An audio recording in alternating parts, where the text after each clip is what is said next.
zinema emanaldien 1% soilik da euskeraz Euskal Herriko zinemetan, streaming plataformetan euskararen presentzia ez da 0,1%era iristen.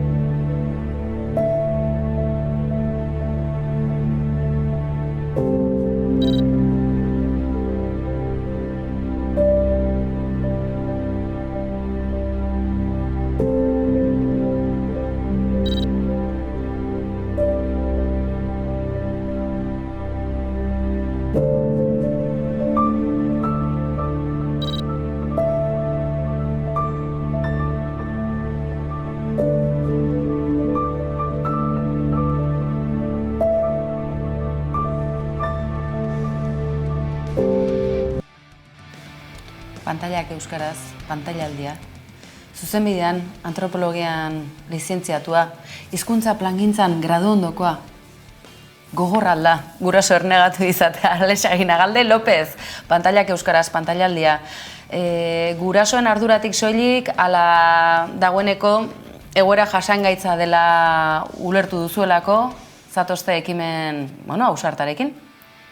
Bueno, hori da, ez da bakarrik guraso ernegatua garelako, ez? Egia da, mugimendu guzti honen hasieran bai, horrek kezkatzen gintuela, ez? Gure seme-alabak ikustea pantailetan euskerazkoak ez diren edukiak kontsumitzen, euskerazko eskaintza oso txikia delako, eta hortik sortu ziren lehenengo ekimenak, baina gaur egun orokortasun batean lantzen dugu pantailetan euskerak duen erronka, iruditzen zaigulako gizarteari orokorrean eragiten diola, hizkuntza ohituretan eragiten duela, kontsumitzen dugunak, eta hain zuzen ere, hari horri tiraka pantailaldia antolatu dugu, datorren azaroaren 11tik 18ra.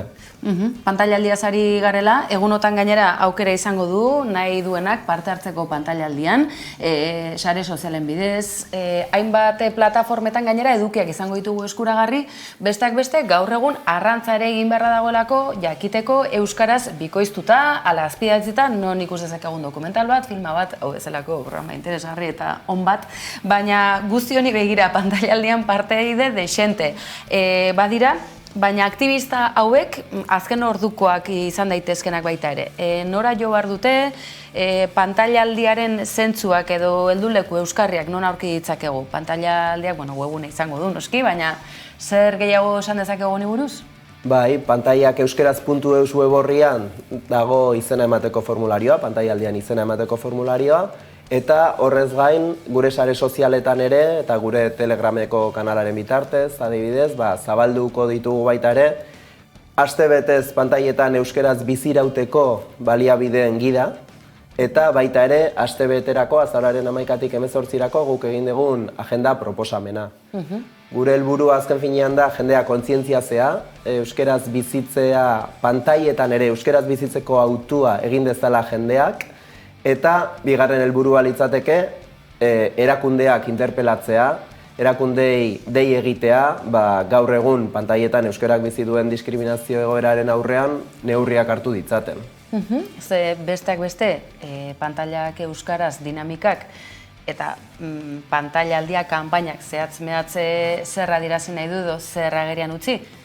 Diozuen moduan, Alex, diskriminazio bat egon badagoelako, ze akaso ez da hola ulertzen, badirudi euskarazko ikusentzuleak, nolabait horrituta badaudela, ez da ustez gehiengo batek beste hizkuntzetan eta kasu honetan bereziki gazteleraz kontsumitzen duelako, hala ulertzen da? Ematen du, hala dagoela establezituta? Bai, hizkuntza azkenean diskriminazio egoera hau edo hizkuntza zapalkuntza egoera hau oso normalizatuta eta barneratuta daukagu.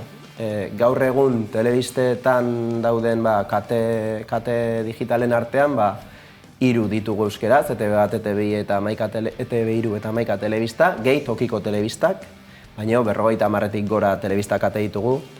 Plataforma digitalen irautzarekin, streaming plataformetan milaka eta milaka eduki daude, eta merkatuan nagusi diren plataformetan euskerazko eskaintza azken urtean herritarren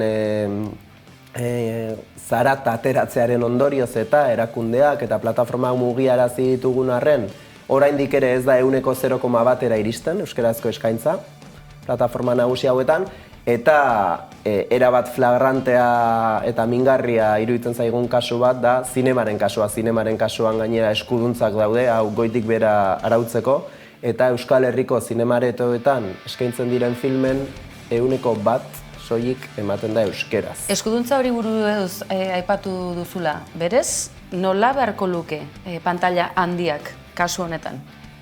Katalunian adibidez, Kataluniako zinemaren legeak, 2010ean onartu zutenak, derrigortzen du Kataluniako zinemaretoetara iristen diren film guztiek katalanezko bertsio bat izan behar dutela, katalanera bikoiztua edo azpidatzia, eta gero ematen diren emanaldi guztien 50% katalanez eman behar dela.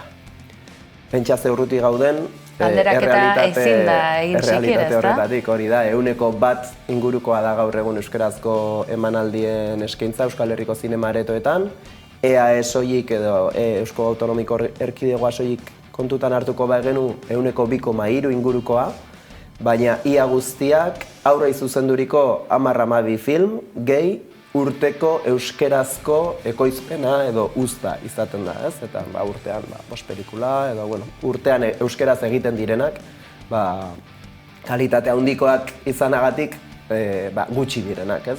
Gure industria, zinema industriaren tamaina ere, gure herria bezala, mugatua delako. Bat baino gehiago pentsatuko du digitalizazioaren garaian, harritzeko ere izan ez da, ez?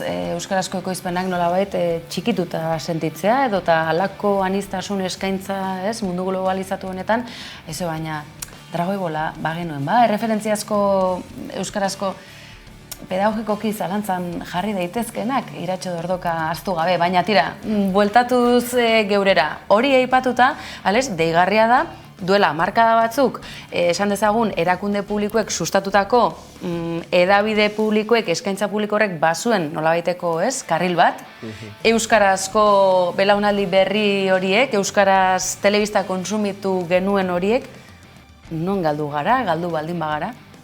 Bai, hor, harrigarria da, ez? 80 eta 90ko hamarkadetan, lau telebista katetatik, hasieran lautik, ez? La 1, La 2, ETV1 eta ETV2, gero Antena 3, Telecinco, hiek sortu ziren. Baina telebista kate horien artean, bat genuen euskeraz, ETV bat, eta gainera hori zen euskerazko, hori zen marrazki bizidun gehien eskaintzen zituen telebista katea, orduan. Euskal Herriko aurrentzat, erreferente ia guztiak, gero kalean jolasterak orduan, eta euskerazkoak ziren.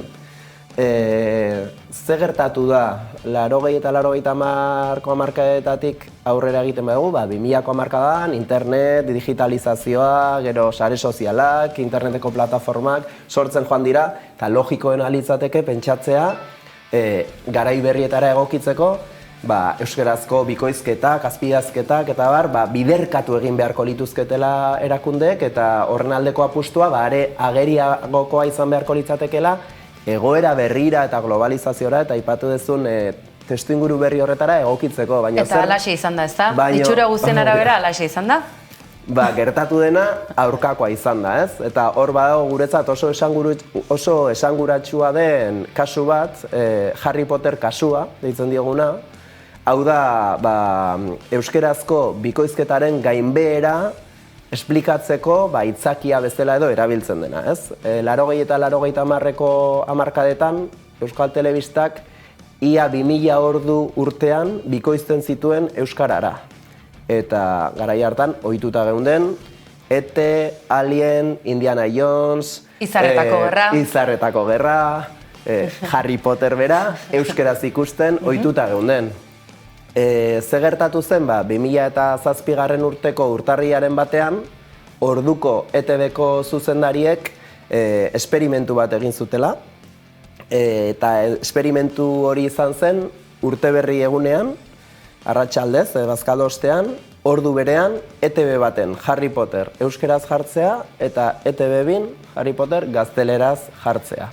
Esperimentu horren emaitza zein izan zen, gaztelerazko saioa izan zela audientziako kuota handiena lortu zuen saioa egun horretan. Eta euskerazkoaren datua berriz nahiko kaskarrak izan ziren, ez? Hau, ikuspegi soziolinguistiko batetik aztertu beharrean, euskara teknikari batzuk lagunduta eta ezakit ikuspegi, euskararen normalkuntzaren ikuspegi batetik aztertu beharrean eta ondorioztatu beharrean kontuz, hemen hizkuntza hegemoniko bat ezin dugu leian jarri merkatuaren parametrotan hizkuntza gutxitu baten kontra, gutxitua galtzen aterako delako. Beraz, gure helburua hizkuntzaren normalkuntzan ere aurrera egitea denez, lehen etxi beharko ditugu euskerazko edukiak eta prime timeetan eta aurrekontuetan eta horien alde egin beharko genuke. Hori izango litzateke irakurketa logiko bat ikuspegi soziolinguistiko batetik eta hizkuntzaren normalkuntzaren ikuspegitik. Baina zein izan zen egin zen irakurketa? Merkatu irakurketa hutsa. Esan zuten, jendeak ez du euskeraz zinemarik ikusi nahi. Hemendik aurrera ez dugu zinemarik emango euskeraz. Eta orduan, 2007-tikan 2020-era, ia 2000 ordu urtean bikoiztetik, pasatu ziren 200 ordu bikoiztera, eta 200 ordu horiek 2019an ETBek bikoizte zituen 222 ordu, eta horien gehiengoa gaztelerara bikoiztuak ziren. Beraz, pentsa, ze ikuspegi falta, eta horrek zer suposatu duen euskerazko ikusentzunezkoetzat, ez? Gaur egun gazteek eta helduek ez dute euskerazko erreferenterik, nazioarteko pertsonaia ospetsu guztiak gazteleraz entzuten ohituta gaude, eta orain berriz lan egin beharra dago jendea berriro euskeraz ikusentzunezkoak ikustera ohitzeko. Ederki, entzuten duzuen eran, pantailak euskaraz dinamikak ez du edonolako erronka, aurrean dituelako besteak beste erakunde publiko nagusiak, eta arautu gabeko baita esparruak ere, naiz eta pantaila handiari dagokionean esan dugunez, Katalunian eredu garbia dugu, gauzak ondo eginda, funtzionatu dezaketela. Edonolare, mundu globalizatu honetan Katalunian ere kezka iturria badute, naiz eta berez baldintzak bete, ohiturak ere badijoazelako globalizatzen. Kasu honetan jatorrizko konsumoari dagokionean izan daiteke aberasgarri, baina pantaila handitik haratago, gaur egun plataformak biderkatu egin zaizkigu, konsumitzeko bide edo kanalak ere biderkatu egin dira, bide horretan. Egun hauetan, behintzat, froga bat egin nahi da, berez, batetik posible dela, euskarazko eduki horiek konsumitzeko aukera badagoela, baina kaso agerian geratuko da baita ere, arrantza egin behar dela, edo eta ikasi ikerketa lanak kasu batzutan, edo? Horixe da, ez, horregatik hain zuzen ere prestatu dugu, pantailak euskerazetik prestatu dugu pantailaldian zehar, pantailetan euskeraz bizirauteko gida bat, ez? Gida horretan jasotzen ditugu, existitzen diren euskerazko YouTubeko kanalak, existitzen diren streaming plataformetan euskeraz existitzen diren edukiak non eta nola bilatu, euskerazko telebista kateak zeintzu diren, eta beste hainbat berriak, hamaika telebistak, argiak dituzten beste aplikazio eta baliabide digitalak euskerazko ikusentzunezkoak ikusiz, bizi ahal izateko gutxienez 7 egunetan zehar.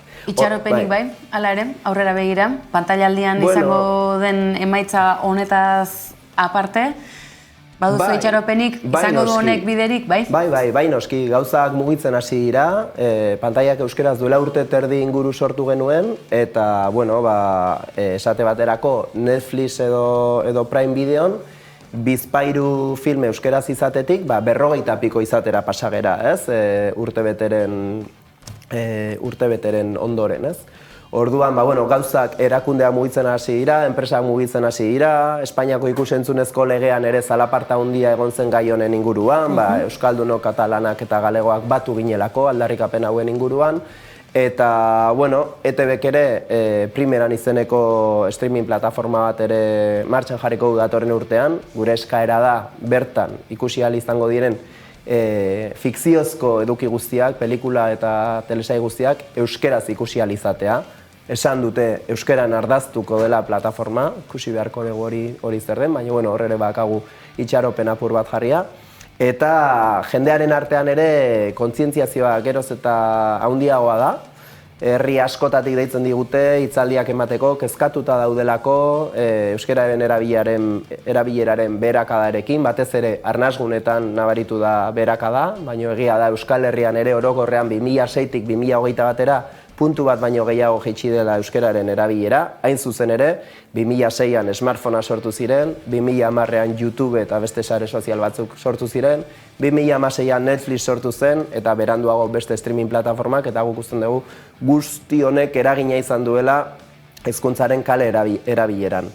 Jendea horretaz kontzientzia hartzen ari da, eta geroz eta gehiago jotzen du gure gana, eta beraz, itxaropentsu gaude, eta jendea animatu nahi dugu pantailaldian parte hartzera, noski. Noski baietz, eta baita geuk ere, izan ere Hamaika Telebistak ekarpen digital hori ere egin duelako, badakizulako Smart Telebista bidez, dagoeneko mundu osoan ikusgai gaituzuela, eskualde guztietan ikusgai izateaz gainera, beraz, izan ditzala Euskal Komunitateak albezain beste telebista, euskarazko telebistak, bertako telebistak, eta edukien aniztasun hori, eta bertan ekoizten den hori dena ere izan dadila eduki askekoa, eta emisio librekoa, noski baiet, haizue Hamaika Telebistak ere bat egin du pantailaldiarekin, eta egunotan hor ikusiko gaituzu, buru belarri, eskaintza horretan gure aldetxoa jartzen, ikusi duzu, esate baterako Nafarroaren denboraldi berdia badatorrela, baina nahiran badituzue 10 eduki, izan dokumentalak, izan musikari dagozkion ikusentzunezko eta zuzenekoak, edota bestelako entretenimendu saioak baita ere, noski baietz, guztion artean lortuko dugulako, pantailak handiak txikiak, sakelekoak izan daitezela denak, euskaraz bizitzeko tresna izatea. Alex, Aginagalde, López lehen esan dugu, gure sornegatua, baina errepikatuko dugu zuzenbidean, antropologian, hizkuntza planifikazioan ere gradundokoa duzuela, adituak bazabiltzate honetan, beraz, mesedez, entzun, honetan badakiten hauei, erakunde publikoetako goi kargu horiek, eta bide batez, izue, edabideok ere behar dugula sosa publiko gehiago, guzti hau eusteko. Alex, eskerrik asko gauran izategatik gaur. Eskerrik asko zuei. Eta izango dugu berri gehiagorik, izan ere, zuekin bat eginda, bide berean ere bagoazelako. Horixe, beraz, ez ahaztu pantailaldia, sare sozialetan, webunean ez duzu eitzakerik, sartu, eta begiratu, barakatu, eta bereziki ikusi euskaraz egunotan zen moduz dijoakigun ariketa interesgarria.